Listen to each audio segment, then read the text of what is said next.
All right, what do we get today? Let's take a look.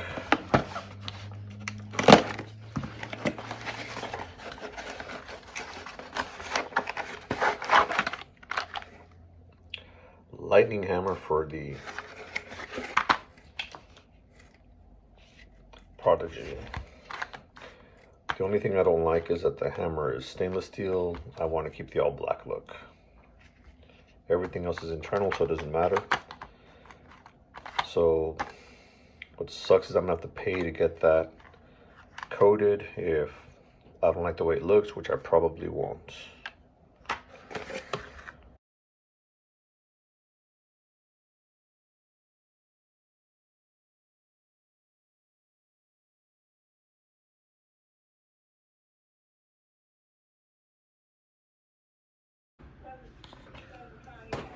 Now, what would it take for you to get your Prodigy to be like this one? Well, the cost of the gun itself was $13.50. Now, I did get this as a gift, but that's $1,350 real dollars, and they had to be paid. The EGW 5-inch guide rod kit was $60. The checkered mainspring housing was $45. The titanium firing pin was $28.50. The ambidextrous thumb safety was $142. The flat X line black trigger, and I got the medium length, that's just measurement of my finger, was $60. The mag release was another $36. So just on those parts alone, that's $516.43 just for those parts. Now that's a subtotal, that's not including taxes. Shipping in my case was free because a lot of places when you have an order over like $75 or $100, shipping's free. So I got those at just that's again the subtotal price. Now I didn't get all the parts from them, like the X-line flat face trigger. Obviously that one had shipping because it's different place altogether. So that's just the cost on that. Now the RMR, this one didn't cost me anything again because I took this off of another gun that I had. I did send it back to Trigicon so they could change out this button. The original one was melted. It had a thumbprint on it, but they replaced both of them, so that was good. And then I just touched it up with some aluminum black to take off some of the little, nicks that it had on there.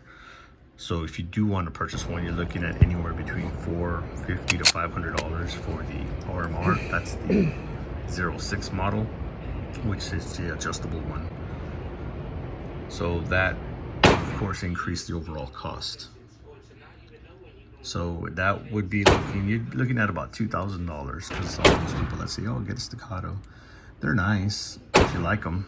If you have the money to drop all at once, it's kind of like an AR build. So should you build one or should you buy one? I bought one because I always want a fully functioning rifle if I'm paying the money from day one.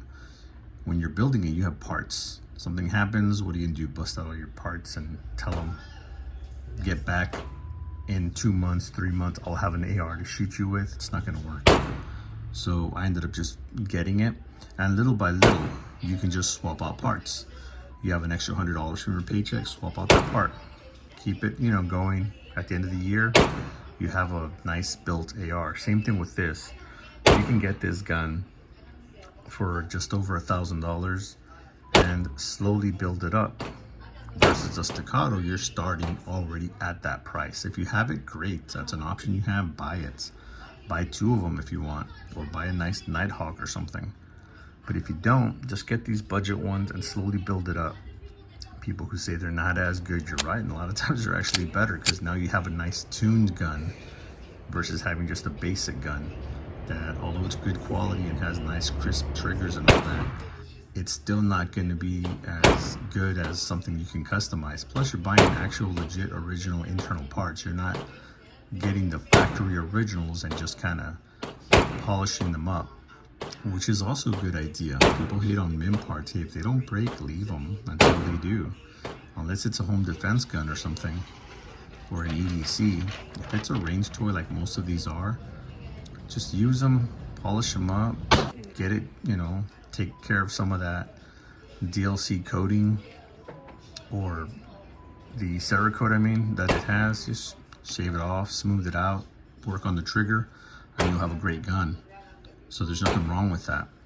If something does break, switch it out with an upgraded part, or if you run into some extra money, switch it out for an upgraded part. But if not, just continue using it. There's no harm in it. You're saving yourself a lot of money, and you're getting a really, really good gun.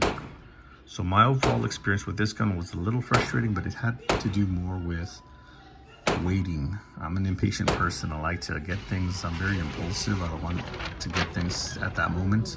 So when the safety broke on this one, it sucked because I was looking forward to it, and then it broke. And then I had to send it back to them, and they sent it back to me. And when I got it back, I'm like, well, I already ordered the kit for it, might as well upgrade the safety on it. So I did that, and I'm happy with it, but I did have to wait this whole time. Keep in mind, I got this gun back in late December, so I've had it essentially since January, and I'm just now shooting it. But that was my specific situation. I could have bought this, kept shooting it. As soon as the safety went up, I could have sent it back, got it back within a couple of days like I did, and just gone ahead and continued shooting. But I didn't. I chose to do some modifications to it, so that was a choice that I made. Otherwise, I'd have this gun up and running, you know, from back in January.